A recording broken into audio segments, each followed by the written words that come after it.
اگر فلم میں کام کرنے والا کا بیٹا پکڑا جائے، IPL گیم کھیلا جائے، تب تو اجتماعی دعا کی جائے گی، شاہ رخ خان کے لیے دعا کرو۔ ان لوگوں کا کوئی دھرم نہیں ہے، ان لوگوں کا کوئی مسلک نہیں ہے، یہ نام کے مسلمان ہیں، یہ گنپتی کی پوجا کرتے ہیں، یہ ہولی کھیلتے ہیں، یہ دیوالی مناتے ہیں۔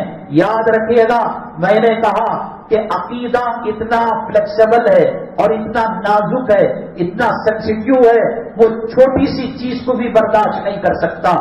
مسلمان سامنے آگ رکھ کر نماز نہیں پڑھ سکتا، مسلمان تصویر رکھ کر نماز نہیں پڑھ سکتا، سجدہ نماز جنازہ میں نہیں رکھا گیا اس لیے کہ ایک لاش سامنے ہے۔ دعا قبر کو پیٹ کر کر کی جا سکتی ہے، قبر ہے، پیٹ کر کر قبلے کی طرف ہاتھ اٹھا کر دعا کر رہے، قبر کی طرف ہاتھ اٹھا کر منہ کر کر دعا کرنا عقائد کے اندر کبھی کبھی بیشی کو شریعت برداشت نہیں کرتی۔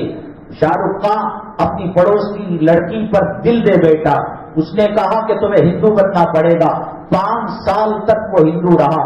گورنمنٹ اور جو میرج ہے، میرج ایکٹ کے تحت مجسٹریٹ کے سامنے اس نے شادی کی، گورنمنٹ کا قانون کا نکاح کیا اور اس کے بعد مسلمانوں کا نکاح کیا، پھر مندر میں پھیرے لیے۔ ان کا کوئی ٹھکانہ نہیں ہے، ان کا کوئی ہم سے لینا دینا نہیں ہے۔ نصیر الدین شاہ جب یہاں کوئی مسئلہ پیش آیا بابری مسجد کا یا دوسرا، اس نے مسلمانوں کے خلاف بیان دیا تھا۔ انہوں نے حیا کے جنازے نکالے ہیں۔ عامر خان میں نے بتایا 2 لڑکیوں کے ساتھ ایک بات دی کرے، ہندوؤں سے اس نے نکاح کیا ہے، شادی کی ہے، نکاح کا لفظ بھی نہیں بول سکتے، اس نے لائن مارا ہے، حرام کے پلوں کو پیدا کیا ہے، ہمیں ان سے کوئی لینا دینا نہیں ہے، یہ نہ مسلمان ہیں۔ اور کبھی انہوں نے بکرا کاٹ لیا، کبھی حج بیت اللہ کے لیے چلے گئے، کبھی کسی مدرسے کو چندہ دے دیا، ایسا بہت سارے لوگ کیا کرتے ہیں۔ ان کی باتیں نہ سنے، اور جن کی سننا ہے منبر رسول پر ہم کہتے کہتے کہتے کہتے ہماری زبان خوش ہو گئی، ہمارے سینے کے اندر طوفان بپا ہو گیا، لیکن اب تک قوم کو سمجھ میں نہیں آ رہا ہے۔ جو چیز فلسطین میں تھی، جو چیز افغانستان میں تھی، جو چیز مصر میں تھی، اب وہ رینگتے قدم سے ہندوستان کے اندر UP میں دلی میں داخل ہوئی اور وہاں سے ہوتے ہوئے تمکور کے علاقے میں آ گئی، تریپورہ کے علاقے میں آ گئی۔ اب مسلمان اس بات کا انتظار کر رہا ہے کہ میرے سامنے میری بیٹی کی آبرو لوٹی جائے، میری ماں کی آبرو لوٹی جائے، میری بیوی کی آبرو لوٹی جائے۔ وہ اللہ کے نبی صلی اللہ علیہ وسلم نے فرمایا کہ نصیحت حاصل کرنے والا جو غیروں کو دیکھ کر نصیحت حاصل کرے وہ سب سے بہترین انسان ہے۔ لیکن اپنے اوپر کا انتظار کر رہے ہیں، نہ داڑھی بڑی ہے، نہ سود سے توبہ ہوئی ہے، نہ رشوت سے توبہ ہوئی ہے، اور ملک کے حالات ہیں کہ بد سے بدترین ہوتے جا رہے ہیں، اور مساجد کو آگ لگائی جا رہی ہے، موب لنچنگ ہو رہی ہے، عصمت عفت آبرو کے تار کو توڑا جا رہا ہے، اور پھر عدالتوں کے اندر نوجوانوں کے ان کے احکامات پر گرفتار کیا جا رہا ہے۔ کیا باقی ہے؟ اللہ کے نبی صلی اللہ علیہ وسلم نے فرمایا من لم یہتم بامور المسلمین فلیس منا، جو مسلمانوں کے درد کو نہ سمجھے، حالات کے نبض پر انگلی رکھ کر حالات کو نہ پہچانے، آپ نے فرمایا وہ ہماری برادری میں، ہماری ذات میں نہیں ہے۔ خود کے لیے کتا بھی جی لیتا ہے، سور بھی جی لیتا ہے، مسلمان وہ ہے جو دوسروں کی فکر کرتا ہے۔ ہم نے پچھلی جمعہ ایک سوال رکھا تھا، وہ یہ تھا کہ وہ کلمہ پڑھے بغیر داخل اسلام کیسے ہو گئے۔ دیکھو اصل میں ہم نے ناز نخرے بنا لیے۔ ختنہ کے بارے میں بھی فقہاء نے عجیب مسئلہ لکھا ہے، ختنہ کرنا مستحب ہے۔ اب ہم نے اس کو اسلام کی نشانی بتائی، وہ الگ چیز ہے، لیکن مستحب ہے۔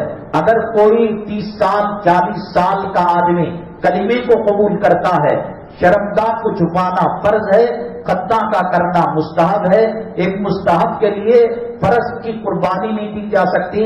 اگر بیوی ختنہ کرنا جانتی ہے تو اس سے کرا سکتے ہیں، ایسا لکھا ہوا ہے کتابوں کے اندر۔ تو یہ ناز نخرے ہم نے بنا لیے کہ ابھی ڈیوٹ بناؤ، وصول کرو، یہ کرو۔ ایک آدمی آنند پانند کہتا ہے، اگر وہ ہندو ہے، میں ہندو دھرم چھوڑتا ہوں اور مسلمان بنتا ہوں، ترنت وہ مسلمان بن گیا، فوراً بن گیا۔ کلمہ شہادت اور کلمہ بعد میں پڑھے اور نماز بعد میں پڑھے، لیکن صرف اتنا کہنے سے وہ مسلمان ہو گیا ہے۔ بہرحال اور کچھ چیزیں جو ضروری تھیں انشاءاللہ اگلی جمعہ عرض کی جائیں گی۔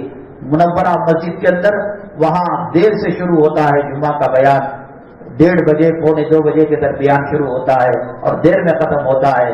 ایک پیغمبر، 1.25 لاکھ پیغمبر آئے، ایک پیغمبر ان میں سے وہ ہیں جو زمین پر رہ کر کبھی زمین کا ایک قطرہ پانی نہیں پیا، 1000 سال تک زندگی گزارتے رہے۔ تو کیسا پانی پیے اگر پیغمبر زندہ رہتا ہے، اس کے بارے میں عرض کریں گے۔ ایک صاحب ہیں، ان کی اہلیہ محترمہ ہاسپٹل کے اندر زیر علاج ہے، عرفان پاشا صاحب، ان کی اہلیہ ناظمہ بیگم، ہارٹ اٹیک ہوا ہے۔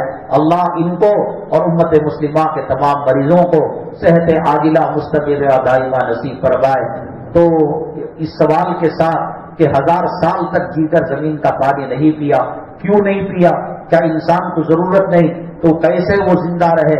اس کے علاوہ اہم ترین مسئلے ہیں، جیسے کہ میں نے کہا کہ صلاح الدین سیفی صاحب نے اپنے 2 بیٹوں کا نکاح کیا اور بڑا زبردست اعلان انہوں نے کیا۔ وہ کیا اعلان کیا؟ انشاءاللہ اس اعلان کے ساتھ، اور بے باکی کا اعلان کیا، اور کوئی انہوں نے پرواہ نہیں کی، سنت پر کے راستے پر چلتے ہوئے اللہ تبارک تعالیٰ اس مسجد کی یا اہل محلہ کی حفاظت کیس مقدمہ وغیرہ چل رہا ہے، صدقے خیرات سے بلائیں طلا کرتی ہیں۔ نماز کا اہتمام کرے، تلاوت کا اہتمام کرے، مصیبتوں کو، ناگہانی آفتوں کو، بلاؤں کو اپنے گھر آنے سے پہلے صدقات کے ذریعے سے ٹلائے، مسجد کو زیادہ سے زیادہ چندہ مرحمت فرمائے، مدارس کی خدمت کرے، علماء سے محبت کرے۔ اللہ تبارک تعالیٰ ایمان پر ثابت قدمی نصیب فرمائے اور ایمان پر قاطبہ نصیب فرمائے۔ آمین واخر دعوانا الحمدللہ۔